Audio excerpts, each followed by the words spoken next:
So welcome to this roundtable about ice melting.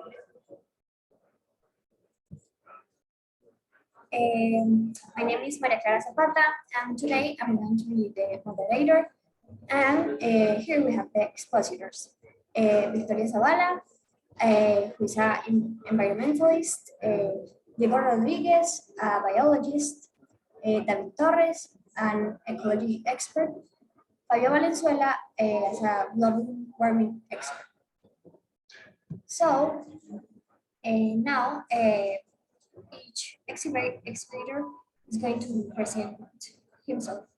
So let's start, I don't know, Victoria. Yes, hello. Good afternoon. My name is Victoria Zavala, and I'm an environmentalist. So I'm going to start by defining or explaining a little bit of what my job is or my point of view. I'm a political and ethical movement that seeks to improve and protect the quality of the natural environment. So basically, I tend to study and basically think on ways that we can solve any environmental issue. Okay, thank you. David? Okay, good afternoon. I'm an ecologist, a graduate of the University of Florida, and I have a PhD on big scale ecology. From this roundtable, I expect to learn about for others' point of view and also represent the ecology sector. Thank you. Fabio, please. Good afternoon. My name is Fabio Valenzuela. I'm a global warming expert. I am from the University of Kansas, and I'm in here to talk about how the global warming is affecting the glaciers. Okay, and finally, Diego. Well, good afternoon. My name is Diego Rodriguez. I'm a graduate from the University of California in Berkeley. I'm a biologist, and today I would like to explain more on what I know about ice melting and how it would affect different species, marine life, and the environment. Okay, thank you. So now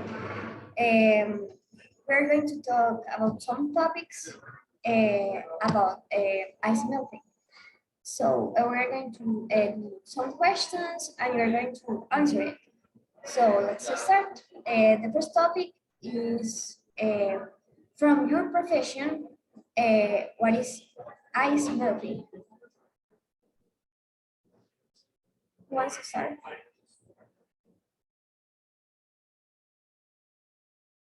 Okay, David. Okay, ice melting in ecology perspective is just a normal process, a natural regulation of the level of water and also the quantity of ice in the earth. But yeah, it can be excessive and cause hard consequences for the rest of ecosystems.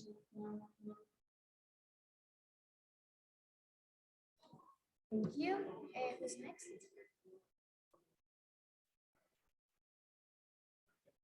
Victoria, please.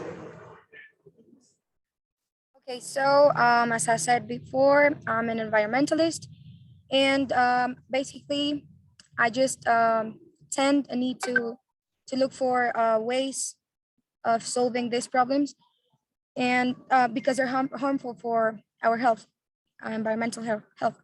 So, what is ice melting? Basically, it's solar radiation that heats the ice surface, and just tends to melt it. Specifically, since the industrial revolution, because carbon dioxide and other greenhouse gas emissions were around, in the air. So these became just started heating up and started melting ice. So basically, it's pollution heating ice.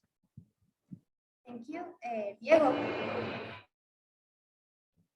Yeah, so what I can say about ice melting from the biology perspective is that the way temperature changes in habitats, which means different species will need to adapt or move from one place to another, depending on the temperature or the climate change it has, or type of changes it will affect in the environment and species that live in that environment. Okay, and finally, Fabio. Since the early 90s, many glaciers around the world have been rapidly melting. Human activities are the root of this phenomenon. Specifically since the Industrial Revolution, carbon dioxide and other greenhouse gases emissions have raised temperatures, this causing global warming, even higher in the poles, and as a result, glaciers are rapidly melting, calving off into the sea and retreating on the land. Thank you. Let's do the second topic, and we're going to talk about why. Why does ice melting happen? So, I don't know, Diego, can you start, please? Yes, I would say that ice melting happens due to the contamination of ourselves, humans. Maybe because the contamination we make, the climate starts changing and the poles start to melt due to the heat. Thank you. David? Um, okay, first clarify that it is due to global warming. And global warming, it's a normal process, but right now it's going so fast because as anthropological consequence as human, made for humans since industrial revolution, as Victoria said. And only that. Thank you. Fabio, please. I would say that it's our fault because thanks to us, the Industrial Revolution happened. So since the Industrial Revolution, a lot of uh, greenhouse gases go to the affects the glaciers due to the global warming. But this is because of the Industrial Revolution that we started like in the early 90s. Okay, and Victoria?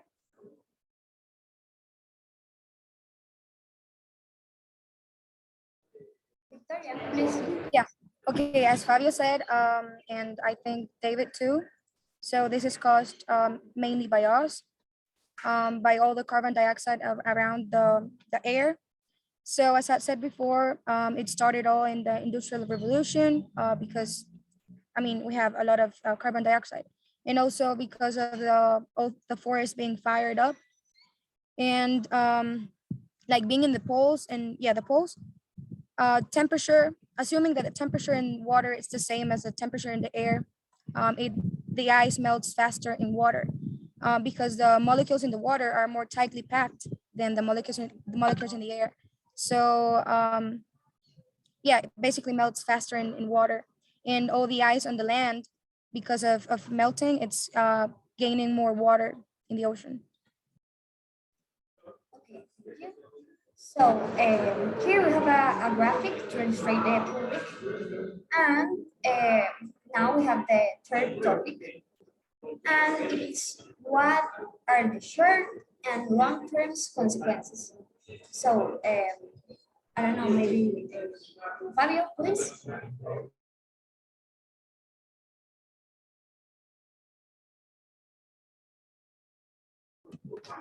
So I think one of the long consequences will be like the high temperatures will rise in the earth.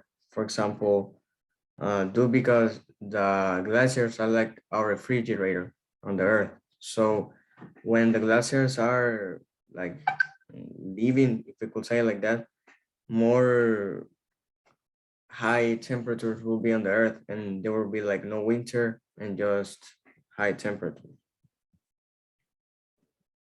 Thank you, David. Okay, I just want to clarify that one short and long-term consequence is that the water level, the global water level. It's Many people think that this ice melting will provoke a really high increase in the water level, but it's comprobated, it's for research, that the water level right now is due to global warming for the isothermic expansion, chemical reaction that's really normal. The ice melting will affect the water level in a future of 100 years after right now. So it's just to clarify that consequence of people sometimes get confused about it. Thank you, Victoria.